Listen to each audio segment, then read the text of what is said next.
এতদিন নিজেদের ভূখণ্ড রক্ষা এবং শত্রুর হামলার জবাব দেওয়ার কথা বললেও এবার সরাসরি শত্রুর মাটিতে অভিযান চালানোর সক্ষমতা গড়ে তোলার নির্দেশ পেয়েছে ইরানের ইসলামিক রেভলিউশনারি গার্ড কর্পস বা IRGC।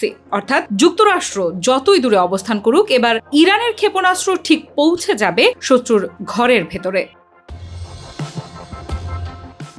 IRGCর প্রধান কমান্ডারের জ্যেষ্ঠ উপদেষ্টা ব্রিগেডিয়ার জেনারেল মোহাম্মদ রেজা নাগদি বলেছেন, এখন আর শুধু ইরানের সীমান্তের ভেতর থেকে যুদ্ধ করার প্রস্তুতি যথেষ্ট নয়। নতুন আক্রমণাত্মক যুদ্ধনীতির অধীনে IRGCকে এমন সক্ষমতা অর্জন করতে হবে যাতে প্রয়োজন হলে ইরানের ভূখণ্ড থেকে অনেক দূরে সরাসরি শত্রুর মাটিতে অভিযান পরিচালনা করা যায়। অর্থাৎ যুদ্ধ যদি ইরানের দরজায় আসে, তার জবাব শুধু সীমান্তে নয়, শত্রুর ঘর পর্যন্ত পৌঁছে দেওয়ার প্রস্তুতি নিচ্ছে তেহরান।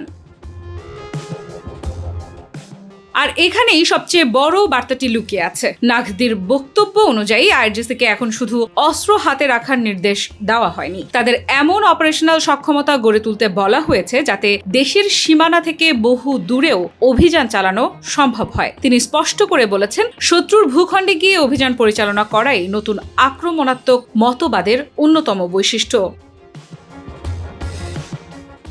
কিন্তু ইরানের এই আত্মবিশ্বাসের পেছনে কি আছে? নাগদি দাবি করেছেন, ইরানের অস্ত্র, গোলাবারুদ এবং সামরিক সরঞ্জামের উৎপাদন এখন দেশের ভেতরেই হচ্ছে। এমনকি ব্যালিস্টিক ক্ষেপণাস্ত্র যে গতিতে ছোড়া হচ্ছে, তার চেয়েও দ্রুত গতিতে নতুন ক্ষেপণাস্ত্র তৈরি করা হচ্ছে বলে দাবি করেছেন তিনি। ড্রোন উৎপাদনের ক্ষেত্রেও একই চিত্রের কথা জানিয়েছেন এই IRGC কর্মকর্তা। তার ভাষায়, উৎপাদন ক্ষমতা ব্যবহারের হারের চেয়ে অনেক বেশি। এর অর্থ কি? ইরানের বার্তা খুব পরিষ্কার, দীর্ঘমেয়াদী যুদ্ধের জন্য তারা নিজেদের প্রস্তুত করছে। এমনকি যুদ্ধ যদি বছরের পর বছরও চলতে থাকে, তবুও ইরানের ব্যালিস্টিক ক্ষেপণাস্ত্র শত্রুর উপর আঘাত হানতে থাকবে। অর্থাৎ তেহরান এখন স্বল্পমেয়াদী সংঘাতের বদলে দীর্ঘস্থায়ী যুদ্ধের সক্ষমতা দেখাতে চাইছে। আর যুক্তরাষ্ট্রের সামরিক শক্তির বিশাল ব্যবধানের কথাও নাগদি নিজেই স্বীকার করেছেন। তার দাবি, যুক্তরাষ্ট্রের সামরিক বাজেট ইরানের সশস্ত্র বাহিনীর বাজেটের প্রায় 100 গুণ, কিন্তু তারপরও ইরানের বিরুদ্ধে নির্ধারিত লক্ষ্য অর্জনে ব্যর্থ হয়েছে তারা। তার মতে, এই প্রতিরোধের মূল শক্তি শুধু অস্ত্র নয়, বিশ্বাস ও মনোবল।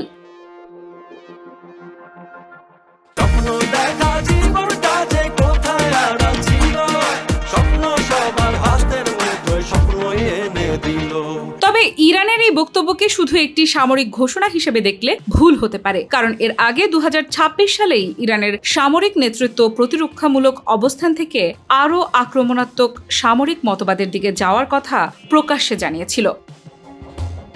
আফরিদা ইফরা, নিউজ 24।